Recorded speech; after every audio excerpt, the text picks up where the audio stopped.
कर्मवीर मनुष्य ही अपनी पहचान बनाते हैं। जो कर्म नहीं करते वो विलुप्त हो जाते हैं। आत्मज्ञान की अग्नि कर्म के सभी बंधनों को भस्म कर देती है। हे अर्जुन, जैसे धधकती आग लकड़ी को राख कर देती है। तू करता वही है जो तू चाहता है, फिर होता वही है जो मैं चाहता हूं। तू वही कर जो मैं चाहता हूं, फिर होगा वही जो तू चाहता है। भगवान कृष्ण कहते हैं, खुद पर विश्वास करो और अपना कर्म करते रहो। जिस व्यक्ति को कोई लगाव नहीं है वह वास्तव में दूसरों से प्यार कर सकता है, क्योंकि उसका प्यार शुद्ध और दिव्य है। मुझे प्राप्त करने का एकमात्र तरीका प्रेम है।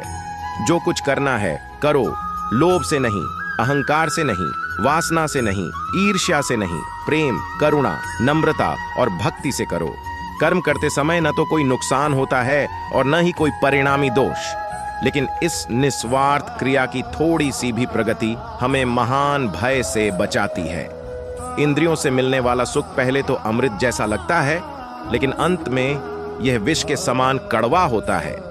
जिसने अपने मन पर विजय प्राप्त कर ली है उसके लिए मन सबसे अच्छा मित्र है, लेकिन जो ऐसा करने में असफल रहा है उसके लिए मन सबसे बड़ा शत्रु है। तुम्हारा कर्तव्य ही तुम्हारा धर्म है। जीवन ना तो भविष्य में है न अतीत में है, जीवन तो बस इस पल में है। जीवन तो इस क्षण का नाम है। तुम्हारी पीड़ा के लिए मेरे पास एक उद्देश्य है, तुम्हारे संघर्ष का एक कारण है और तुम्हारी सच्चाई का प्रतिफल है। मेरा विश्वास करो और हार मत मानो।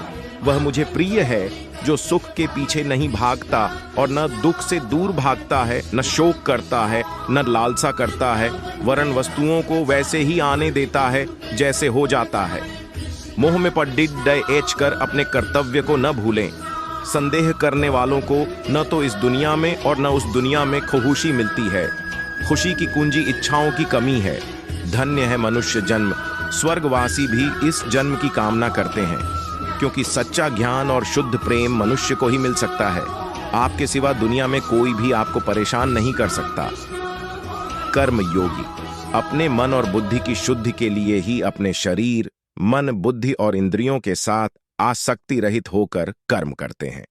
पशुओं में मैं सिंह हूं, पक्षियों के बीच चील गरुड़।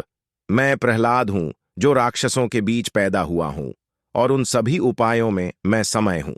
हे अर्जुन, जो मन के द्वारा इंद्रियों पर लगाम लगाता है और इसके बजाय कर्म योग अपने कर्म अंगों के माध्यम से बिना किसी आसक्ति के निष्पादित करता है, वह श्रेष्ठ है। और अधिक सुनने के लिए इस वीडियो पर क्लिक करें।